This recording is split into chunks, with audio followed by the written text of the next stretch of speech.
للانسان الا ما سعى. تو یہ آیت کا ترجمہ جب ہم کریں تو ہم یہ سمجھیں گے کہ یہ آیت جو ہے آخرت کے پرسپیکٹیو سے ہے، یعنی یہ جو اس کی تفسیر یا معنی ہم لیں گے تو یہ صرف آخرت کے لیے یا دنیا آخرت دونوں کے لیے ہے؟ میں ایک دفعہ دیکھ لوں بھائی.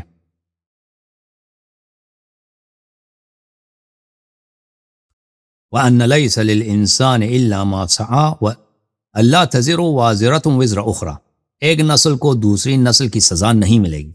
اس سے پہلے یہ بتایا وَأَنَّ لَيْسَ لِلْإِنسَانِ إِلَّا مَا سَعَى، یعنی آپ کو آپ کے والدین نے کیا کیا ہے، آپ کے بابا جان نے کیا کیا، ان کا سزا آپ کو نہیں ملے گا. آپ کو آپ کے اعمال، آپ کے اپنے اعمال، آپ کے اپنی جو سعی ہے وہی آپ کے لیے ہوگا. وَأَنَّ سَعْيَهُ سَوْفَ يُرَى، اور انسان نے جو کام کیا ہے بہت جلد وہ دیکھا جائے گا. ثُمَّ يَجْزَاهُ الْجَزَاءَ الْأَوْفَى، پھر اس کو جو جزا ملے گا اس کو کافی جزا ملے گا، یعنی کافی پاداش ملے گا، کافی اس کو ریوارڈز ملیں گے جس نے سعی کیا ہے. اس کا یہ مطلب یہ آخرت کے آیات آخرت کے لیے، ٹھیک ہے، آیات کا ظاہر یہی آخرت کے لیے. اب احادیث میں دیکھتا ہوں حدیث میں اس کے متعلق کیا آیا، یعنی اگر اس کا ماقا والمابعد دیکھ لیں اس کے لیے وہی ہے. اچھا، جو میں نے آپ کی خدمت میں عرض کیا کہ آخرت کے لیے یہ دنیا انسان کا جو کام ہے آخرت کے لیے اس کی بات ہو رہی ہے. احادیث اس کے متعلق ہمارے پاس کوئی وارد نہیں ہے کہ اس کے متعلق کوئی احادیث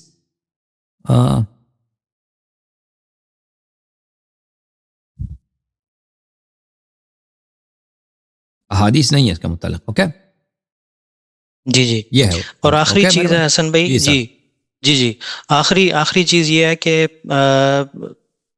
یہ بھی ایک ایتھیس کے پرسپیکٹیو سے ایک کوشچن ہے کہ اگر ابھی اسی لمحے 5 بچے پیدا ہوتے ہیں، ایک ایتھیسٹ کے گھر میں، ایک مسلمان کے گھر میں، ہندو، عیسائی اور یعنی مختلف مذاہب کے گھر میں جو بچے پیدا ہوتے ہیں وہ اپنے ماں باپ سے ہی سب کچھ انہوں نے سیکھا، بلوغت کو پہنچے، حق پہنچا نہیں پہنچا.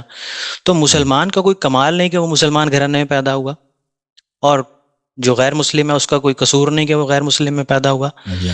تو اس تخلیق کے اندر بڑی معذرت کے ساتھ توبہ نعوذ باللہ، اللہ سبحانہ وتعالیٰ کی کیا حکمت ہے کہ یعنی اس نے اس طرح مختلف پیدا کیا؟ تو اللہ تعالیٰ دیکھیں، اللہ تعالیٰ قیامت کے دن سب کو اکاؤنٹ ملے گا نا، کسی پہ ظلم نہیں کرے گا. اگر وہ شخص مسلمان گھرانے میں پیدا ہوا ہے اور وہ اپنے اسلام کو چھوڑ کے برے راستے اختیار کر لیتا ہے تو اس کو سزا ملے گا اس کام کا، اس طرح نہیں کہ اس کو چھٹی ملے گی. اگر اس مسلمان معاشرے میں پیدا ہوا ہے اور اس نے اچھے اعمال انجام دیے اس کو اجر ملے گا. وہ شخص جو کافر گھرانے میں پیدا ہوا اور کافر بننے کے بعد اس کو اسلام مل گیا، اس نے اسلام قبول کی تو اس کو زیادہ اجر ملے گا اس بات کے لیے کیونکہ وہ دور سے آیا ہے، اس نے زیادہ اس نے قربانی دی ہے دین حق سمجھنے کے لیے. اب اگر یہ شخص ایک کافر معاشرے میں پیدا ہوا اور اس نے کبھی حق بات نہیں سنی، ٹھیک ہے نا، کبھی اس کو سمجھ ہی نہیں آیا کہ دنیا میں کیا ہو رہا ہے، کوئی صحیح اللہ ہے بھی کہ نہیں، تو پھر اس کو اس بات کا سزا نہیں ملے گا کہ تم نے اللہ کو کیوں نہیں مانا، کیونکہ جب کسی نے اس کو سمجھایا ہی نہیں، کسی نے بتایا ہی نہیں، تو اللہ تعالیٰ اس پہ ظلم نہیں کرے گا. البتہ اگر اس نے غلط کام کیا ہے، کسی پہ ظلم کیا ہے، تو پھر اللہ اس سے، کیونکہ یہ تو عقل تو سب کے پاس ہے نا، کہ اگر آپ ایک بچہ ہے یتیم ہے مثلا اس کو مار رہے ہیں، یہ تو سب کو پتہ ہے، وہ کافر مسلمان کی بات ہی نہیں ہے کہ آپ اس نے بچہ ہے بھائی آپ کافر بھی ہو نا، بچے کو آپ نے مارا، اس کا پیسے چرا کے لے گئے، یا بچے کو ذبح کیا، اس کے پیسے کو آپ اٹھا کے لے گئے نا، اس کو سزا تو اللہ دے سکتا ہے، بلکہ دینا بھی چاہیے، کیونکہ انصاف کا تقاضا یہی ہے کہ اس نے اتنا جرم کیا ہے، کسی پہ ظلم کیا ہے، اس کا انصاف تو دینا چاہیے. وہ تو اس کا تعلق نہیں ہے، کیونکہ وہ عقل جو ہے سب اللہ نے سب کو دیا، کافر کو بھی دیا، مسلمان کو بھی دیا، اور یہ بتایا بھی ہے کہ بھئی بعض چیزیں غلط ہیں، وہ دین نہ بھی ہوں تو انسان کو پتہ چل جاتا ہے کہ یہ ظلم ہے، اگر میں کروں یہ غلط کام. تو اگر یہ کافر معاشرے میں پیدا ہوتا ہے اور کوئی اس کو بتاتا نہیں ہے، مر جاتا ہے، تو اللہ تعالیٰ بالکل ہمارے پاس احادیث ہیں، قرآن کی آیت ہے کہ اللہ تعالیٰ اس کو اس بات کا سزا نہیں دے گا کہ تم نے اللہ کو کیوں نہیں پہچانا. ہاں البتہ اگر اس کو پتہ چل جاتا ہے کہ اس دنیا کا ایک میکر ہے، ایک نبی ہے، اس کے دلائل ہیں، تو وہ پتہ بھی چل جاتا ہے، وہ سنتا بھی ہے، وہ کنونسنگ بھی ہے، پر اس کے باوجود وہ کہتا ہے نہیں جی جھوٹ کہہ رہا ہے، یہ جھوٹ ہے. جیسے ابھی آج کل ہمارے ایتھیسٹ ہے نا، ایتھیسٹ حضرات، ان کو دلائل دے دیتے ہیں، جواب نہیں دے سکتے، لیکن اس کے باوجود وہ قبول نہیں کرتے، کیونکہ ہمارے پاس انفورسمنٹ کا کوئی طریقہ کار نہیں ہے.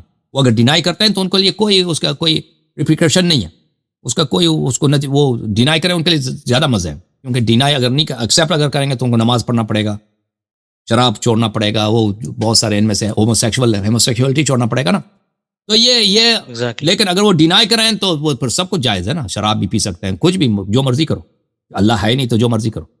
تو وہ اگر ڈینائی کرتا ہے تو پھر اللہ تعالیٰ اس سے حساب لے سکتا ہے کہ بھائی تم نے ڈینائی تو کر لیا تو, لیکن ہارٹ میں تمہارے دل میں تو تجھے پتا تھا یہ باتیں, دلائل غیر قابل انکار, تو پھر اس کو سزا دے سکتا ہے. ٹھیک ہے نا. تو اللہ تعالیٰ جی حسن بھائی, وہ یہ سب چیزیں اکاؤنٹ میں لیا. اللہ تعالیٰ کسی پہ ظلم نہیں کرے گا. اللہ تعالیٰ وہ اکاؤنٹ میں لے گا کہ کون کس معاشرے میں رہتا تھا, اس کے پاس اس کے لیے کیا چیزیں مہیا تھیں اور کیا چیزیں غیر مہیا تھیں. جی سر. جی. اور آخری چیز حسن بھائی, میں آپ کے سامنے ایک صورتحال رکھتا ہوں, آپ نے اپنی رائے دینی کہ آپ کیسے فیصلہ کریں گے. مثال کے طور پر آپ کہیں ظلم ہوتا دیکھ رہے ہیں اور آپ ذاتی طور پر سمجھتے ہیں کہ مجھے یہاں پر اس ظلم کو روکنا چاہیے, مجھے ان کو کہنا چاہیے کہ یہ دس از ناٹ گڈ, تو میں نہیں کرنا چاہیے یہ. اور آپ کے والد گرامی آ کے کہتے ہیں کہ حسن بیٹا یہ اس کام میں مت الجھو, تم چھوڑو اور تم سائڈ پہ ہو جاؤ اور اپنے آپ کو بچاؤ. تو اور وہ ظلم آپ دیکھ رہے ہیں کہ صریحاً ظلم ہے, اور اگر میں نہیں بولتا تو اللہ سبحانہ و تعالیٰ کل مجھ سے پوچھے گا کہ جب ظلم ہو رہا تھا تم خاموش بیٹھے ہوئے تھے. آپ کیسے فیصلہ کریں گے حسن بھائی؟ تو یہ انسان کو دیکھنا چاہیے کہ آپ جب یہ کام آپ کر رہے ہیں نا, آپ کے لیے اپنے لیے کیا اس کے ریپریکاشنز کیا ہیں, اس کے کانسیکوینسز آپ کے لیے کیا ہیں. اگر آپ کے لیے وہ انٹالریبل کانسیکوینسز ہیں تو آپ کے لیے ضروری نہیں ہے کہ آپ وہاں پہ انٹروین کریں, ریلیجیسلی آپ کر رہا ہوں کہ آپ مداخلہ کریں. اگر آپ کے لیے اتنے نتائج مثلا عمران خان کو جیل میں ادھر فرض کریں مار رہے ہیں تو آپ کو اس پہ ترس آ رہا ہے, اگر آپ کچھ بولو گے تو آپ کو بھی وہی ڈال دیں گے نا, آپ کو زیادہ پٹائی ہوگی, کیونکہ عمران خان پھر بھی وزیر اعظم رہا ہے, اس کی اتنی پٹائی نہیں ہوگی. آپ کی زیادہ وہ آپ کے گھر والوں کو بھی ڈال دیں گے, مار دیں گے. اور میں مثال دے رہا ہوں. تو یہاں پر ریلیجن یہی کہہ رہا ہے کہ آپ کے لیے ضروری نہیں ہے کہ آپ انٹروین کریں یہاں پر, بلکہ آپ اپنی جان بچائیں. میں سیاست کے سوری حسن بھائی, سیاست کے پرسپیکٹو میں بات نہیں کر رہا, یعنی مثال میں مثال دے رہا ہوں نا, وہ کوئی معاشرتی طور پر اگر ایک آدمی کسی کو مار رہا ہے, اگر آپ وہاں پہ روکیں گے تو وہ آپ کا حلیہ بگاڑ دے گا, آپ کو مثلا آپ کے لیے برے نتائج جائیں گے نا. تو آپ وہاں پر آپ کے لیے ضروری نہیں ہے کہ آپ وہاں پہ, لیکن اگر آپ کے لیے کوئی اتنا بڑا کانسیکوینسز نہیں ہے, اگر کانسیکوینسز ہے وہ قابل قبول ہیں, یعنی اتنے برے نہیں ہیں کہ وہ آپ کو اتنی بڑی سیکریفائس نہیں دینا ہوگا, کچھ مطلب مار پیٹ ہوگی یا بے عزتی ہوگی, لیکن وہ آپ برداشت کر سکتے ہیں, تو وہاں پر آپ بالکل کر سکتے ہیں کہ اس کو آپ انٹروین کریں, وہاں روک دیں. امر بالمعروف نہی عن المنکر یہ جو ہے واجب ہے, ٹھیک ہے نا, فریضہ ہے. اور ظالم کی مخالفت کرنا یہ واجب ہے, لیکن اس کے لیے ایسا نہیں ہے کہ آپ اس کے لیے سب کچھ قربان کر دیں. اس طرح نہیں ہے کہ سب کچھ قربان کرنا. ہاں, وہ دیکھنا پڑے گا کہ بھئی وہاں پر وہ آپ کو ویٹ کرنا ہوگا, وہاں پہ آپ کو ترازو میں ڈالنا ہوگا کہ آپ کے لیے کیا کانسیکوینسز ہیں. بہت دفعہ یہ ہے کہ آپ انٹروین نہ کریں تو بہتر ہے. جی بہت شکریہ حسن بھائی, جزاک اللہ خیر. اوکے, تھینک یو سر, اللہ آپ کو جزائے خیر دے. اوکے بھائی.